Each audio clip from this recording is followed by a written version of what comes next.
Naitwa Mchungaji Mika Fonka na chunga kanisa la Tanzania Assemblies of God TAG. Pia ni mwenyekiti wa baraza la makanisa ya Pentekoste wilaya ya Ilala. Nianze kwa kutoa shukrani kwa Mheshimiwa Rais wa Jamhuri ya Muungano wa Tanzania Dr. Samia Suluhu Hassan kwa juhudi kubwa ambazo amezifanya hata kuleta ile hali ya kuondoa ile matumizi ya mkaa na kuleta matumizi ya nishati safi. Hii itasaidia sana hasa kwa ajili ya kuepusha gharama za matumizi. Kwamba pia si gharama za matumizi tu, pia itasaidia kuweka mazingira ya nchi yetu katika hali nzuri ili tuendelee kupata mvua nyingi za kutosha, kwa sababu ule uharibifu wa mazingira utakuwa umepungua sana kwa kiwango kikubwa. Hivyo tunakushukuru sana Mheshimiwa Rais kwa pia kupitia wawezeshaji ambao wametuwezesha siku ya leo kupitia idara ya nishati na madini pamoja na ofisi. Ninajisikia kuwa na mzigo mzito kabisa wa kuweza kwenda kuhamasisha kwenye wilaya yangu ya Ilala, nihamasishe wachungaji, maaskofu pamoja na washirika wetu katika makanisa yetu ya wilaya ya Ilala.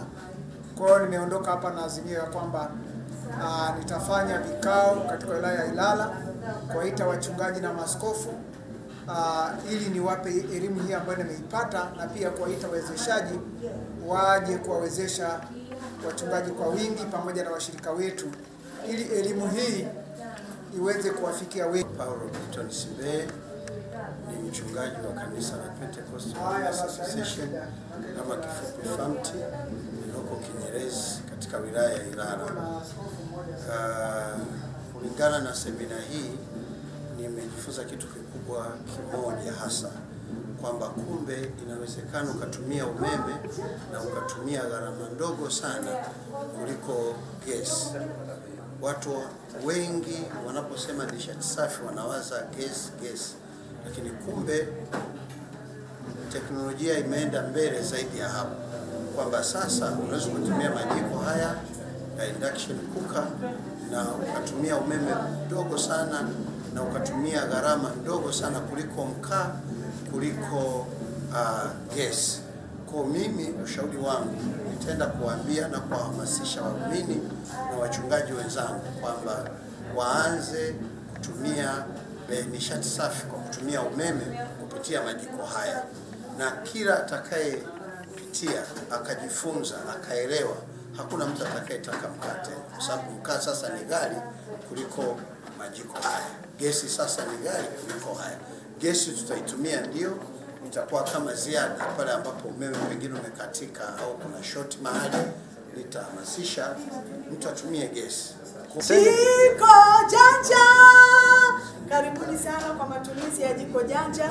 Asante Mama Samia Hassan Suluhu kwa ajili ya kumwezesha mwanamke kutoka katika matumizi mbalimbali ya nishati kwa ajili ya kupikia, na wakati huu umetutengenezea majiko ya jiko janja. Asante Mama, Mungu abariki sana. Watanzania wote karibuni kutumia majiko haya. Ni majiko bora ya kisasa ambayo yanamudu, kila mtu anaweza akatumia, awe mtu mkubwa wakati mwenye uchumi wa aina yoyote anaweza akatumia jiko janja. Mungu abariki. Naitwa mchungaji Oliveri Matayo Kasoyaga, ni mchungaji wa kanisa la EAGT, ni mjumbe wa CPCT wilaya ya Ilala. Hakika semina hii imekuja kwa wakati. Namna gani mama yetu Samia, Rais wa Jamhuri ya Muungano wa Tanzania, daktari, jinsi anavyothamini maisha ya wananchi wake. Tumeona kabisa huu thamani wa kutuletea sasa hivi nishati hii ili kukomboa jamii ya mwanamke kwa nchi yetu ya thamani sana. Na tunapotoka hapa kwenye semina hii, tutawaelekeza na washirika wetu jinsi ya kutumia nishati hii ili tuache kutumia mkaa. Nishati hii ni nzuri, itasababisha wale ambao walikuwa wanauma magonjwa ya TB wakapata kuondokana na magonjwa hayo. Mkaa ulikuwa unasababisha magonjwa mbalimbali, karatasi wanachoma, lakini kupitia nishati hii ya umeme imekuwa mkombozi, imekuwa faraja, imekuwa elimu tosha. Nikitoka hapa na kwenda kufundisha washirika wangu namna gani ya kutumia majiko haya ya nishati ili tuepukane na kuepukana magonjwa hayo mbalimbali. Tunamshukuru sana rais wetu Mama Samia kwa sababu ya ajenda ambayo ametuletea kutumia hii nishati baada ya kutumia mkaa. Tunawashukuru. Stephen Nchimbi ni mwenyekiti East African Journalists Forum, lakini pia mratibu wa nishati. Leo tuko hapa kuwapa elimu kuhusiana na jambo zima la matumizi ya nishati safi ya kupikia ya umeme, na tunaamini kabisa kwamba lengo la hawa maaskofu kushiriki elimu kama hii itawasaidia hata pia wao kuwa mabalozi kule kwenye nyumba zao za ibada, lakini pia kuwapa elimu wachungaji wao ambao wanaongoza hata katika ngazi ya wilaya mpaka kijiji. Na niseme kwamba tunaamini kabisa kwamba watu hawa wanaweza kuwa ni mabalozi wazuri wa kuelimisha, kwa sababu wanakutana na watu mbalimbali, lakini sio hivyo tu, na wao wenyewe kuwa sehemu ya kutumia nishati safi. Tumeona kwamba wengi wao wanatumia mikaa na mambo mengine, lakini wameondoka, wamepokea elimu na wanakwenda kuifanyia kazi, na wengine wameondoka na majiko hapa kwa sababu ya kupata uelewa.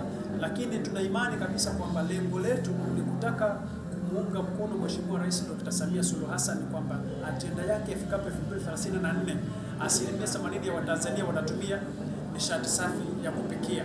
Sasa mazingira yetu kama tunavyofahamu, tukikata miti tunakuwa tunaharibu mazingira, lakini tunasema tutaelimisha Watanzania, tutapanda miti badala ya kukata miti ili kuondoa hata zile shida za kupata mafuriko kama ambavyo yalivyotokea kipindi cha nyuma.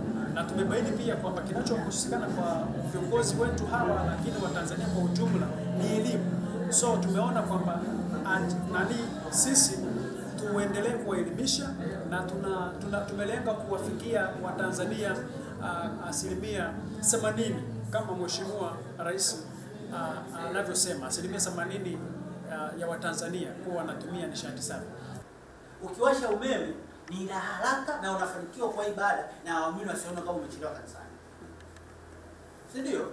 Kwa hiyo umeme tunapozidi kuambia tumieni umeme kuanzia kupikia, kwenye matumizi yote basi, lakini kwenye kupika. Sasa hivi kuna pressure cooker ambazo zinapika mpaka samaki mbichi. Yule samaki unamchukua vile vile alivyo mzima, vile vile mbichi, unamtumbukiza na miba yake. Ziko pressure cooker hizo.